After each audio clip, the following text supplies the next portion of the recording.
Halo Sobat Lifestyle One, kembali lagi bersama saya Dr. Richard Suwandi, spesialis penyakit dalam dari Omni Hospital Pekayon. Pada kali ini saya akan membahas mengenai HIV dan AIDS.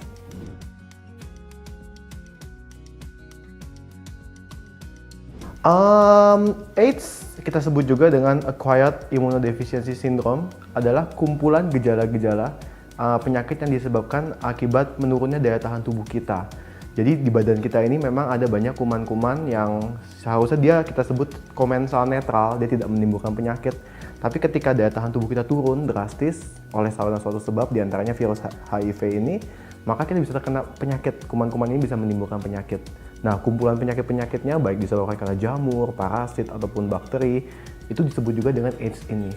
Nah, sedangkan bedakan dengan HIV, HIV itu adalah virus yang disebut juga dengan Human Immunodeficiency Virus.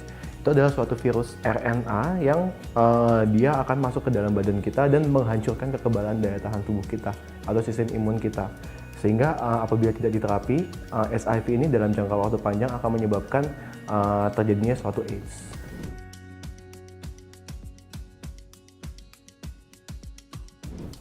AIDS sendiri ya memang sebenarnya AIDS sendiri itu sangat populer disebabkan karena HIV ya.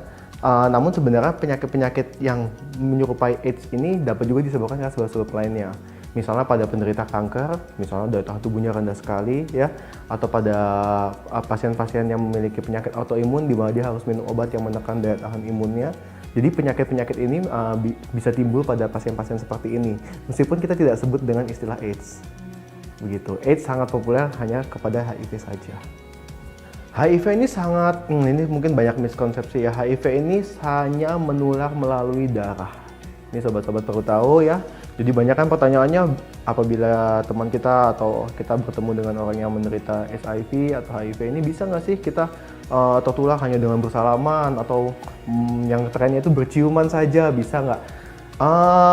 Itu sangat jarang sekali. Jadi yang paling penting harus ada darah dari si penderita yang masuk ke lapisan mukosa, baik mulut, mata, ataupun organ kelamin mungkin yang masuk di bagian tubuh orang yang sehat untuk bisa terjadi menularkan penyakit HIV ini. Jadi ya memang yang paling sering penyebaran HIV ini ya diantaranya melalui penggunaan jarum suntik bergantian, di mana ya ada pertukaran darah dari situ ya. Kemudian melalui transfusi yang mungkin tidak ter-screening. Zaman dulu kan belum tahu ada penyakit ini, jadi nggak ada saringannya, kita nggak tahu, itu juga bisa positif. Atau ya yang non alat bisa juga dengan hubungan seksual paling sering. Hubungan seksual terutama untuk kaum penyuka sesama jenis, di mana hubungan laki-laki dengan laki-laki ini sangat lebih mudah menularkan karena hubungannya dilakukan secara anal ya.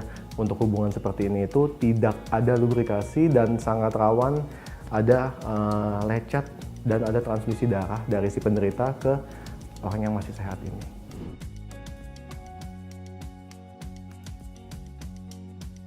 Dari hubungan seksual itu sendiri seharusnya tidak. Jadi misalnya hubungan seksual itu ya katakanlah seseorang bisa menjamin hubungan seksual ini tidak ada kontak darah sama sekali dari si penderita ke orang yang sehat, seharusnya dia tidak menular. Makanya untuk itu kenapa dipromosikan sekali ya, diantaranya kondom itu memang sangat cukup efektif, dianggap cukup efektif untuk mencegah transmisi HIV ini. Masing-masing ada persentasenya. Jadi prinsipnya adalah misalnya untuk jarum suntik itu tidak setiap suntikan pasti akan 100% positif menderita HIV. Jadi nggak selalu seseorang yang HIV menggunakan jarum yang sama dengan orang yang tidak terkena HIV. Nah, bukan berarti orang ini 100% pasti positif HIV. Namun memang karena transmisinya melalui darah ini kemungkinan tertularnya cukup tinggi. Persentasenya sekitar 1 dari 10 suntikan kalau nggak salah, saya lupa. Nah, sedangkan untuk hubungan seksual sendiri, sebenarnya hubungan seksual yang antara laki-laki dengan lawan jenis, dengan wanita, itu jarang, sebenarnya jarang. Lebih jarang ya. Jadi mungkin kalau nggak salah waktu itu saya dapatkan 1 dari 20 kali, 1 dari 15 kali, saya lupa. Itu selama hubungannya tidak menggunakan rute anal, itu lebih jarang. Tapi sebaliknya untuk sesama jenis, di mana hubungan ini laki-laki dengan laki-laki, itu sangat-sangat tinggi angka kejadiannya, 1 dari 5 kalau tidak salah.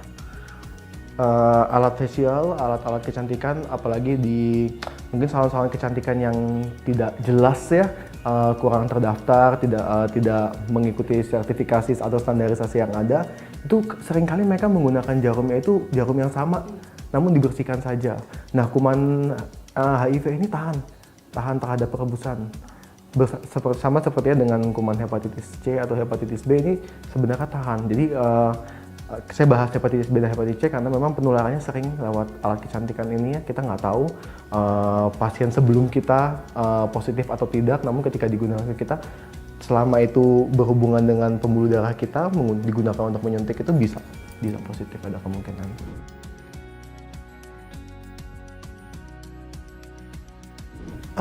Sayangnya tidak. Jadi HIV ini seseorang yang positif tidak akan ada gejalanya sampai dia masuk ke fase AIDS. Memang ada yang kita sebut dengan gejala akut HIV, di mana gejalanya itu terjadi pada sejak pertama kali paparan, dia terjadi pada minggu kedua sampai minggu ke-9, variasi sekali, dan ini tidak terjadi pada semua orang. Gejala itu biasa berupa panas badan, pegal-pegal, seperti gejala infeksi virus pada umumnya, kadang-kadang disertai dengan pembesaran kelenjar getah bening, tapi gejala ini kan sebenarnya mirip dengan gejala flu. Jadi biasa pasiennya ini nggak sadar. Kecuali kalau misalnya mungkin pada saat berobat ke dokter didapatkan memang ada riwayat penggunaan tindakan-tindakan yang beresiko menularkan HIV, biasanya saat berobat ke dokter pun dokternya nggak sadar kalau tidak didapatkan anamnesis ini. Dan gejala ini hilang, dalam waktu 1-2 minggu dia hilang. Dan pastinya mungkin merasa, wah hanya pilek saja, hanya tidak ya. Nah, tapi sebenarnya dia sudah positif HIV kalau misalnya itu disebabkan oleh virus HIV. Dan setelahnya dia akan masuk fase dorman, di mana HIV-nya ini positif, tapi tidak ada gejala sama sekali. Daya tahan tubuhnya akan pelan-pelan dikikis oleh kuman ini perlahan-lahan.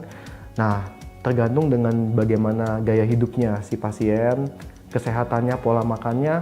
Nah, suatu waktu dia akan menjadi AIDS. Kecepatannya sangat bervariasi tiap orang, tapi normalnya sekitar 5 tahun sampai yang paling lama mencapai puluhan tahun, 20 tahun lebih baru dia menjadi AIDS positif.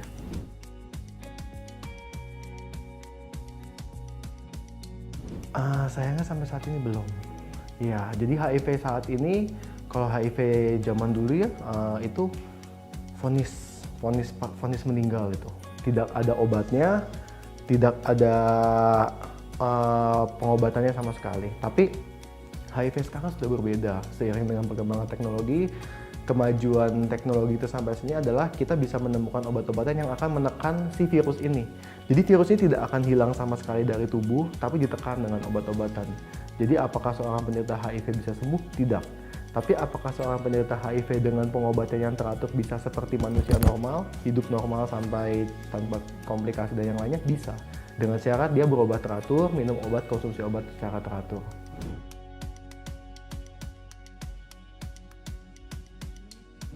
Sebaik apapun penderita HIV mendapatkan terapi, dia masih bisa menulari orang lain. Ini satu poin yang kedua. Untuk ibu hamil, sebaik apapun pengobatannya memang ada kemungkinan baik sepersekian persen untuk menularkan ke anaknya, tapi kemungkinan ini akan meningkat sangat tinggi apabila si ibunya tidak mendapatkan pengobatan.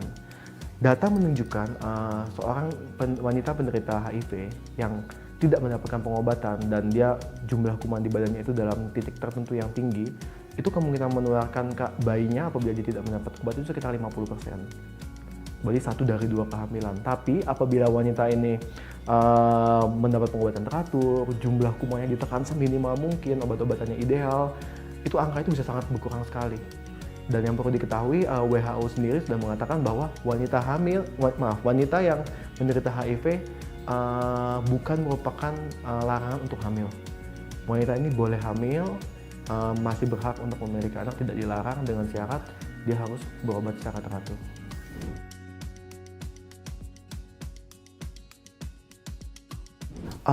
Ini jangan sampai jadi miskonsepsi. Virus HIV tidak pernah membunuh pasien. Yang membunuh pasien adalah infeksi-infeksi lain yang disebabkan akibat si virus tersebut. Jadi virus HIV ini tugasnya hanya menurunkan daya tahan tubuh si penderita sampai di titik di mana dia akan meninggal akibat infeksi-infeksi dari kuman-kuman lain. Jadi HIV-nya sendiri tidak pernah membunuh. Tapi yang infeksi-infeksi lainnya itu.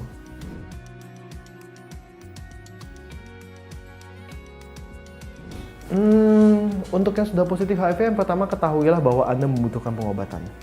Itu yang pertama. Masalah paling besar dari orang yang menderita HIV adalah akan masuk ke fase penolakan, denial, atau depresi, dan biasanya mereka tidak mau berobat. Dan beberapa orang memutuskan ya akan menikmati hidup yang ada, jadi dia tidak akan mau berobat sama sekali. Bahkan beberapa ada yang, kalau kita tahu di luar negeri itu ada yang menjadi ingin menularkan ke orang-orang lain. Nah itu yang permasalahannya. Yang paling pertama kali perlu diketahui pada penderita HIV adalah dia harus sadar dia sakit dan dia membutuhkan pengobatan. Kemudian yang kedua, ya dia harus tahu bahwa sebaik apapun pengobatan dilakukan, dia tetap bisa menulari penyakit ini ke siapapun. Jadi dia harus, tentu saja ada tindakan-tindakan pencegahan yang diperlukan. Apabila ingin berhubungan, tentu saja harus membutuhkan kontrasepsi. Apabila ingin hamil, harus konsultasi ke dokter dan mendapatkan pengobatan. Penggunaan jarum suntik bergantian sama sekali tidak diizinkan, dan jangan coba-coba donor darah. Itu diantaranya.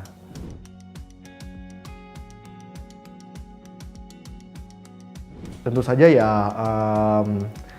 balik lagi ke penyebab penularannya adalah dari darah. Jadi ya jangan menggunakan jarum suntik bergantian. Kalau tidak disadari kita tidak bisa, tapi kalau penggunaan jarum suntik secara disadari itu sangat-sangat berbahaya. Apabila ingin berobat ke salon-salon kecantikan, pastikan, jangan malu-malu, pastikan untuk selalu menanyakan ini jarum baru atau jarum lama. Pastikan itu harus tahu. Kemudian apabila ingin berhubungan seksual, pastikan satu pasangan saja. Dan pastikan pasangannya bersih atau tidak terkena positif HIV. Jangan biasakan bergonta-ganti pasangan seksual, apalagi memiliki hubungan dengan sesama jenis sangat-sangat tidak disarankan. Dan apabila memang harus seperti itu, ya gunakanlah pengaman atau kondom. Ya, kira-kira sekian sesi tanya dokter kali ini. Saya Dr. Richard Swandi, spesialis penyakit dalam dari Rumah Sakit Omni Hospital Pekayon. We care with passion.